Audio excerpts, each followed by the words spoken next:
Hello, everyone. So today I want to talk to you a little bit about integrating Canva into the K through 12 classroom.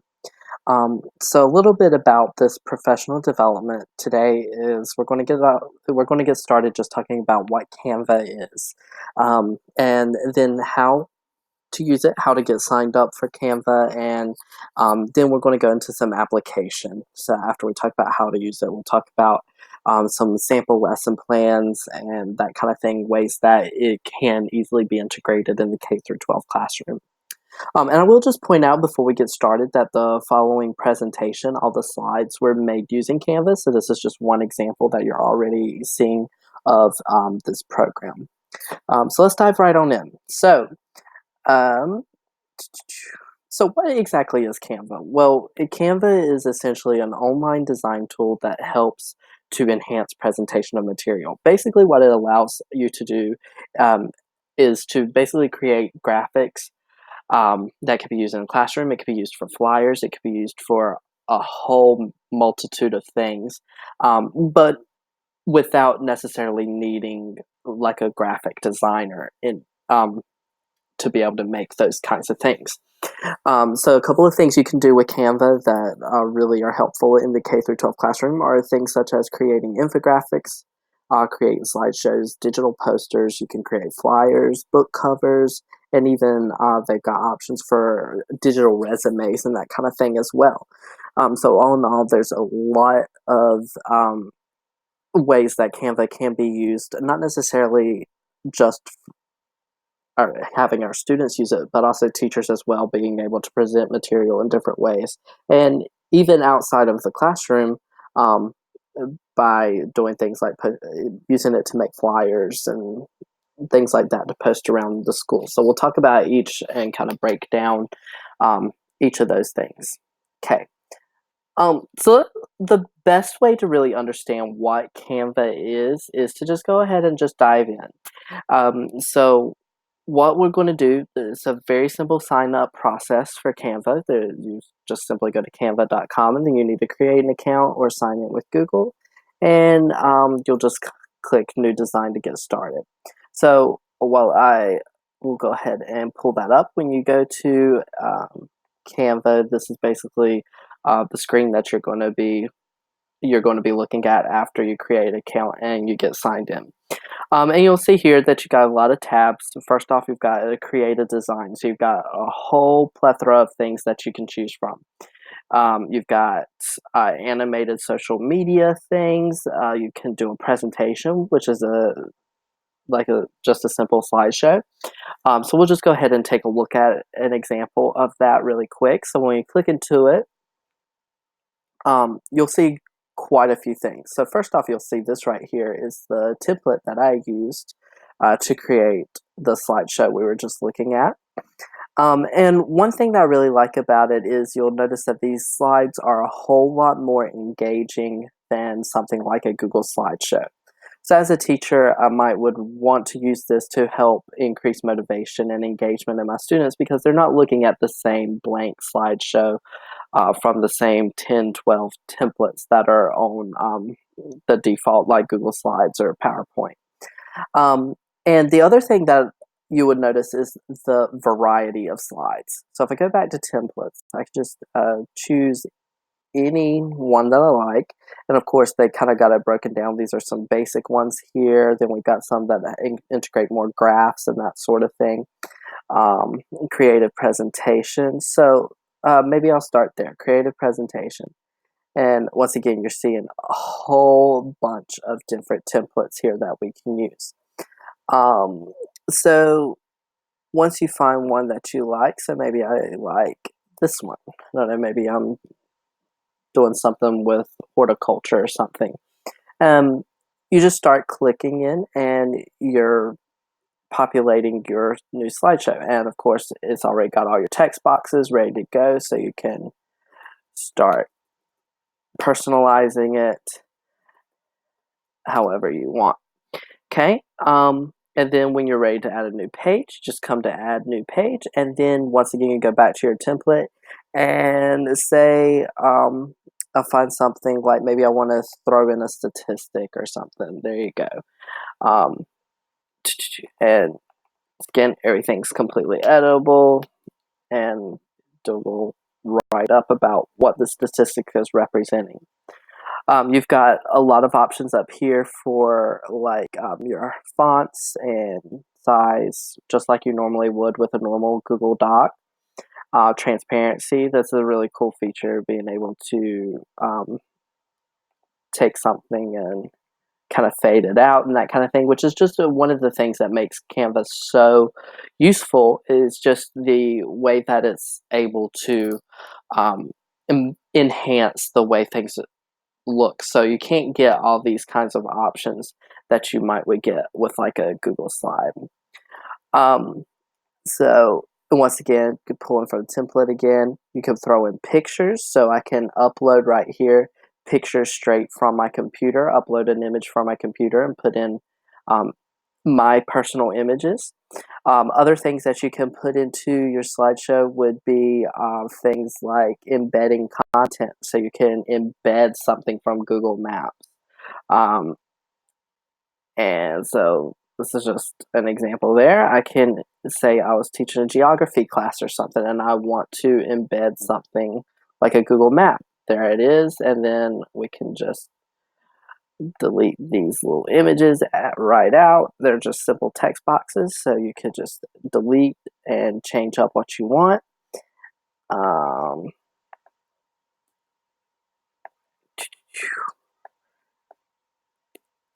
There we go.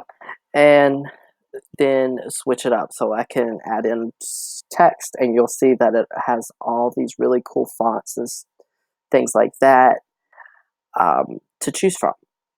So it's not just simple a 12-point font the whole way through. It kind of has a lot of aesthetically pleasing, a little bit more aesthetically pleasing than a Google Doc would be. And so I'll just resize it. Sometimes it can be a little, let's try that again. Sometimes it can be a little finicky, but there we go. This is going to work out better. So you just adjust it to size, and as you can see, as I'm adjusting the size of the text box, it's automatically increasing and decreasing the size of my font with it. So, for example, I need that to be a little bit bigger. I can do that right here.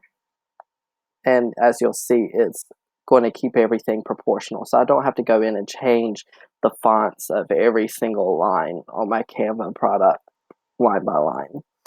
So that's just a little bit about slides, which is one of the really cool things that I can do. Once again, some pretty nifty things here. So like I could throw in a background, and this might be another reason to use transparency, so you can see I can fade it in or make it more pronounced. Either way, they have some just a whole bunch of different backgrounds that you can choose from, and you just pop in.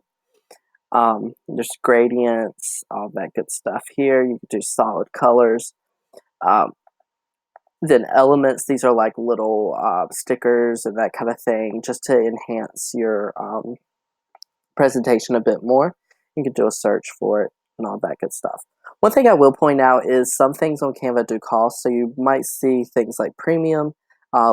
If you do include something like this into it, if you download your presentation, which it will download as a PDF, you will have to pay for that, or you can download a version that has a watermark. So for example, if I wanted to use this 3, since it costs $1, it's going to include this watermark on it if I do not choose to pay for it. So that is one downfall of Canva, is that a lot of things might cost money here and there. So you just have to be careful for that. All right, so now that we've taken a good look at the slides feature, I want to look at some of the more cool stuff that really unlocks the power behind Canva. So what you'll see back here on the home page, we'll go back to Create Design. You see, once again, there's a ton of things that you can choose from, different kinds of things that you can do.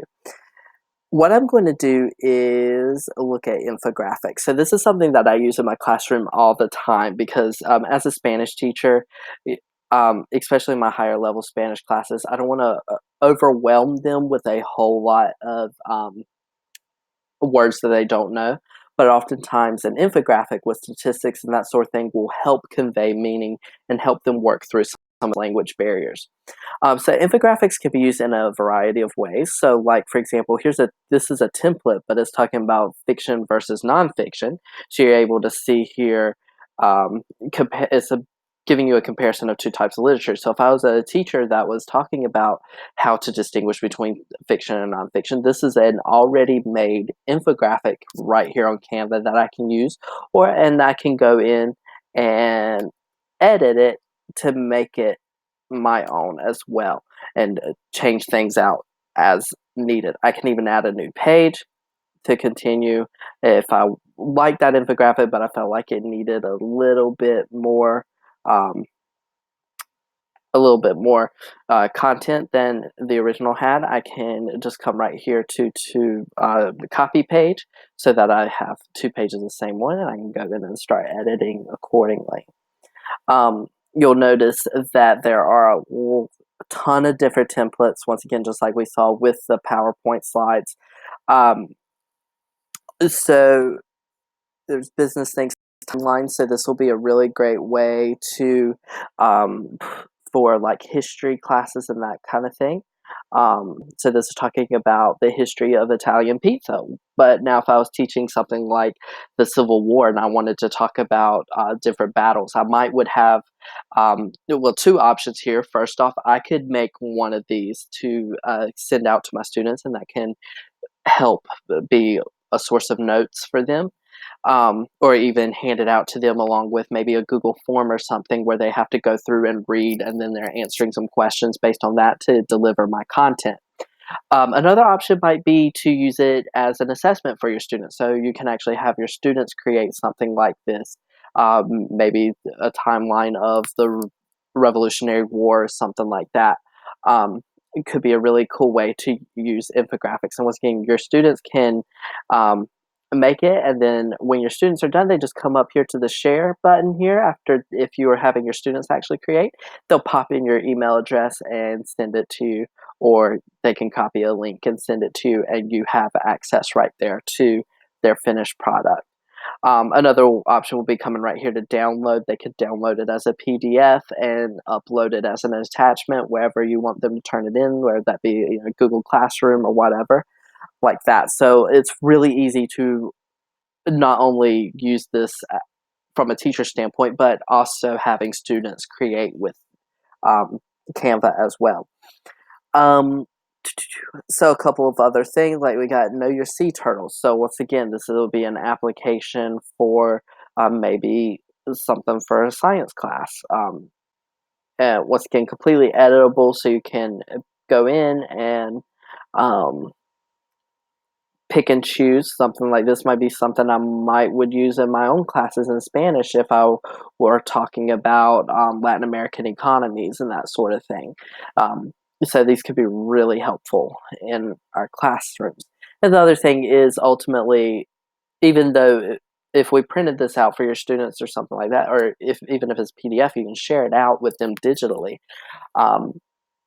But it is going to increase that engagement factor much more than a textbook would, because of how aesthetically pleasing and that it is. It just naturally draws in their attention a bit more than paragraphs and paragraphs in a textbook. So that's a little bit about infographics. Now I want to take a look at just a few more little things that you can do with Canva, in addition to the infographics and the presentations that we saw. Um, so one thing that you can see right here on the home page,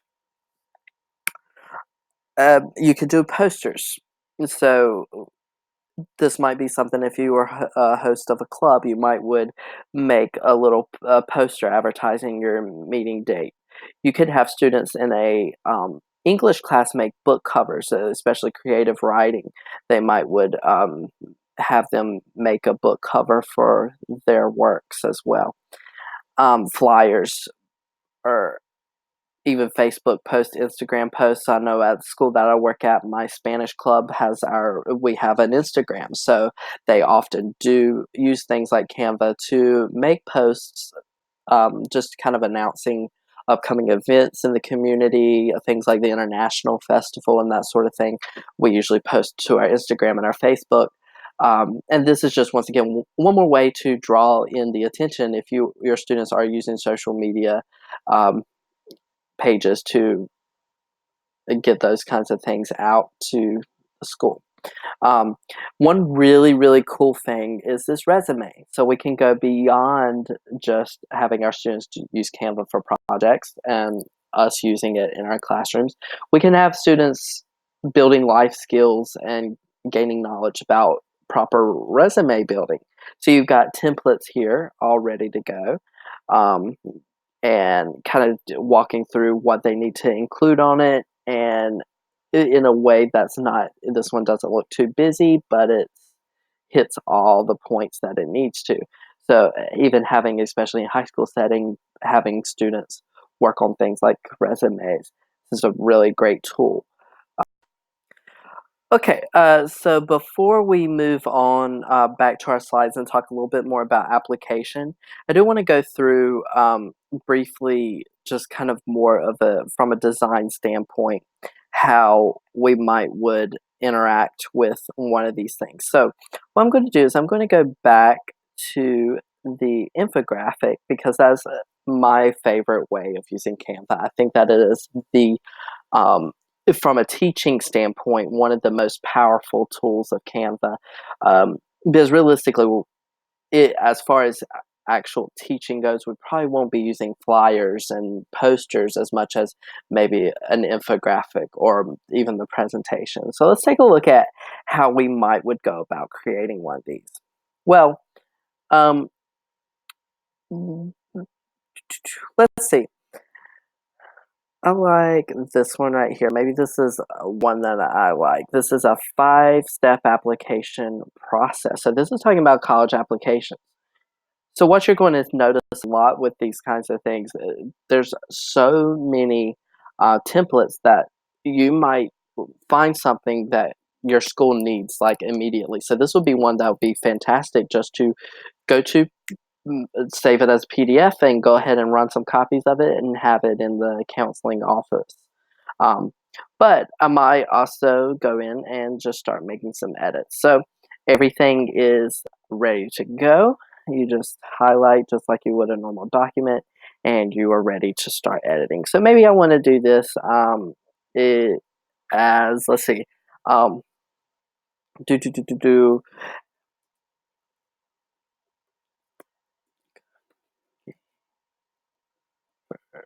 So if I was doing verb conjugation, maybe I'll do in one of my Spanish classes. This could be Spanish 1. And I'm just trying to make an infographic and maybe post somewhere in my room, just kind of remind kids what to do. So we're going to do like step 1. Identify the subject of your sentence. And then I can change out this with a little bit more explanation of that. Step 2.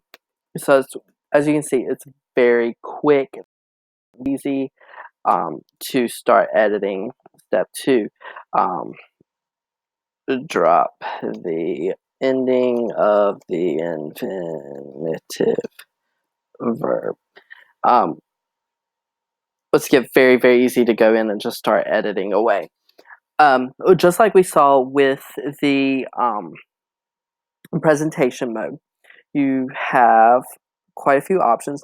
One thing that I think you can do, let's see if I can get this to scroll here. We add a new page. I can come in here, and if I want to kind of mix and match, I can mix and match different templates. So that's a really, really cool feature. If I kind of want to just have like this super, maybe I'm reviewing for a final exam for Spanish 1, and I wanted to put all of our grammar topics, but I want to kind of separate them by having kind of different looking pages for each grammar topic. Well, this could be verb conjugation here, then maybe I'll go into like ser and estar, which is another big Spanish 1 topic. Then maybe like this one, I'll have some notes on telling time.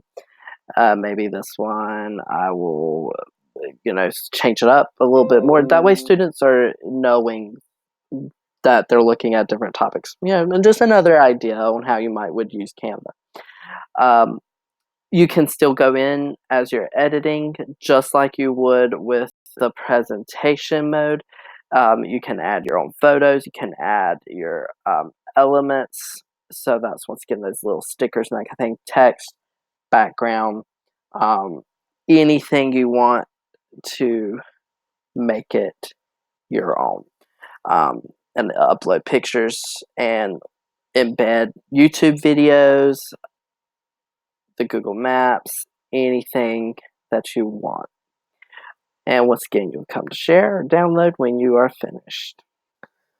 Okay, so now I'm going to change my focus. I'm coming back to the original slideshow once again that was created using Canva earlier. And just want to walk through some more suggestions and applications. So I kind of got 5 little ideas here on this slide to talk about. First off, want to talk about enhancing materials. So that's what we've been talking about, using the slideshow feature and things like the infographics and that kind of thing in order to enhance our delivery of our material so that students are not looking at the exact same Google slideshow that they've seen already in 3 other classes that day. It makes it a little more appealing and therefore just can help with that engagement factor. Also, if they are making slideshows, it makes it more engaging too because there is many more options for personalization, so that if they are making slideshows for a project or that kind of thing, it can help overall just make everything a little bit better. Creating infographics, which we talked a lot about, so being able to deliver your material through infographics is a great idea. Using it for those life skills, so using that resume builder, or even a curriculum vitae or anything like that. Student creation, using it, thinking about it outside of the teacher's perspective, but also using it as a group project. So currently I have my Spanish 4 classes making infographics on topics that are important to them. So I've got one that's doing an infographic on 5 steps or 5 considerations before you adopt a dog. And then one is doing one on statistics and that kind of thing from the Amazon rainforest and deforestation facts and what we can do to prevent that or to help that situation. And then the plan, my current lesson plan is after they finish creating these infographics, I'm going to redistribute them, print them out, redistribute them, or use QR codes and save them as PDFs and use QR codes and have a gallery walk so that that becomes an interpretive reading assignment for my students, and they're able to share and learn more content. And it's also hitting that connections to other disciplines. So that's one of the standards in foreign language education. So not only are they learning Spanish because the projects are in Spanish, but the student that's talking about deforestation is learning sciences, natural sciences, as she is talking about deforestation, recycling, and those kinds of topics that would come up in some science classes. So it is a way to kind of get those cross-curricular standards taken care of. Another little out-of-the-box idea would be the book covers, which I mentioned briefly earlier. So maybe in a creative writing class or even an English class, having your students, after they create a work of art, creating a cover to go along with that, or even art, using it to create art digitally could be an and so as we continue looking at some examples, I do have some examples on the next few slides here linked. So you can scan these QR codes. I will mention, though, that these QR codes will take you to parts of the Canva website that you do need to be logged in to view. So if you are not logged into Canva and you try to scan these QR codes, it will not work. You need to sign into Canva first before you do try to scan these QR codes. So flyers, we talked about, using Canva to make flyers about clubs and that kind of thing is a great resource. I'll let you scan that QR code if you want to get some more ideas for that. One really cool thing I saw for English would be creating a book review. So if I go to this QR code, you'll see that this is an English book review worksheet. So you'll find many worksheets on the Canva, and all of these are coming from, if you go to the templates tab, and you just search the templates here. And I just typed in English to find this, and there you go. And I can make it my own. If I wanted one of these sections to be longer, for example, I could easily accomplish that. And then share with the link, or I can download, or I can even print them. Any of those options will work. So moving on, these are just some more applications. Once again, you should be able to scan these QR codes to look at some examples. One thing with foreign language might be having students use Canva to create menus. If you were doing a food unit in Spanish, maybe having them create menus or creating a restaurant. I know in my Spanish classes I do a food truck project, and they do use Canva to create menus for their food trucks. And then we do a flip grid where they make a little commercial and that kind of thing. So quick template here that they could use, and they'll put in their information about the meals that they serve. And then this one even has, this is a brochure. So another thing that Canva has would be a brochure. So this is a trifold brochure here. I would have my students make something like this in Spanish and then have them go back in and add descriptions so that we're practicing our food vocab. English, they have some templates on grammar concepts. So I think this one is a they, there, and there comparison. So they are, there, and there. So it's just, this is a poster that walks you through the differences between those that you could print and post in your classroom. Another thing that you can do with Canva is they do offer printing services. So if you did want this as a poster in your classroom and you wanted it blown up, you could do that. So for this particular one, this is just kind of like a overview kind of poster thing. I'm probably, if I wanted to have explanations for that, would want to add a new page and type out some notes on that potentially. Science. So this is linked to an infographic about some sharks. It's about sharks here. So in marine ecosystems. So if I was teaching ecology, this could be something to share with my students, or even have them create something similar. And so that's the point that I keep going back to. This is a tool not only for teachers, but also for our students to engage with. So you can see why are sharks important. There's some statistics. It's very aesthetically pleasing, very eye-catchy, and ultimately that'll help motivate our students. And then the last example I have here would just be all areas. So this would be another infographic here. And this is just sharing another template that they could take and run with it. So this is all about the life cycle of butterflies. So that might be something like, this is really good for potentially like a biology class or something, having them each maybe talk about a life cycle of different living organisms. Once again, I can change out anything up here to make it about something completely different. If I wanted it to be stages of cancer or something, stage 1 cancer, and I'm talking about symptoms and prognosis and that kind of thing, stage 2, etc. I can make it however and adapt it to my needs however I want. And so what I was just showing you there was exactly this, the canva.com/templates page. So if you go to that left column here and hit templates, that's where you'll see all of these. There's about 50,000 templates ready to use, ready to be edited. So work harder, work smarter, not harder. Everything here right at your disposal. Even class schedule, there are like lesson plan documents in here. Recipe cards could be pretty cool for like a home ec class, or even a Spanish class where we're going over a food unit. Um, Posters, even making logos. Um, that could be really useful for even like a marketing class, that kind of thing. The possibilities with Canva truly are limitless. And so before I leave you, I will show you one more example, and this is an example of the slideshow option.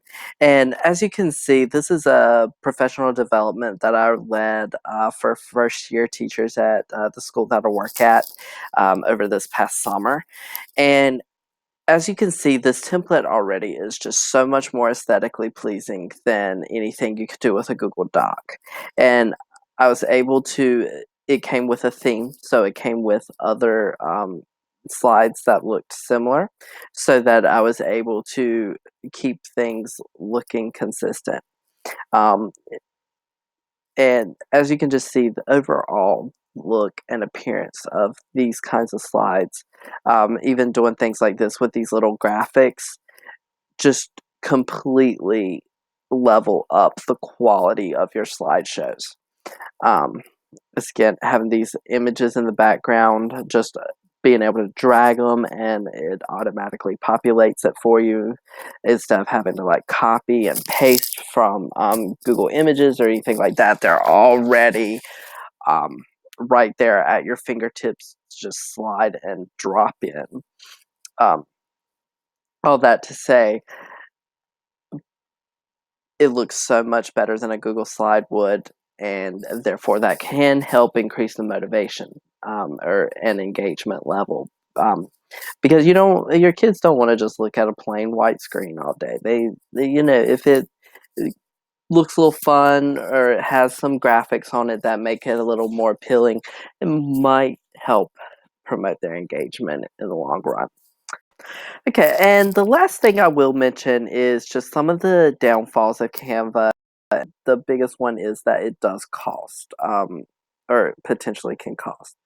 So there is the free version of Canva, which it does allow simple drag and drop editing. That you do have access to many of the templates, um, and that kind of thing. You can import your own images, and this is what we talked about earlier about how there are some options to remove those watermarks on some images for about $1 each image. So um, fairly inexpensive, but can potentially cost a little bit. Now they do have a subscription, $12.95 per month, and it does come with a free 30-day trial. It gives you all the stuff of basic, plus you get a whole lot more access to more photos and many more templates. I believe with this one you get 50,000 templates at your fingertips instead of the 8,000 here. And as you can just see, there's a lot more that you can do. Um, you could do animated GIFs or GIFs. um, and all that kind of stuff. So creating custom fonts, resize your design. So that's very useful, especially if you're doing flyers and posters and you need to make scale something up or scale something down. It's really easy. Just hit resize instead of having to um, go through and readjust every little thing on your poster one element at a time. You just hit resize and it'll blow it up proportionally or scale it down either way. Um, I do recommend the Canva Pro. It is a fantastic resource for educators and definitely worth $12.95 a month. But like I said, there is a perfectly good free version that is really great, especially if you're new to Canva and just want to kind of explore it a little bit. You can get started without spending any money. So that is a plus with it.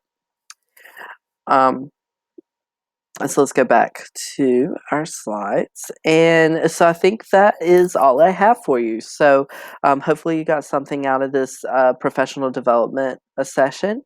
If you have any questions about Canva or in general anything that I've mentioned today, feel free to shoot me a quick email and I'll be happy to answer those.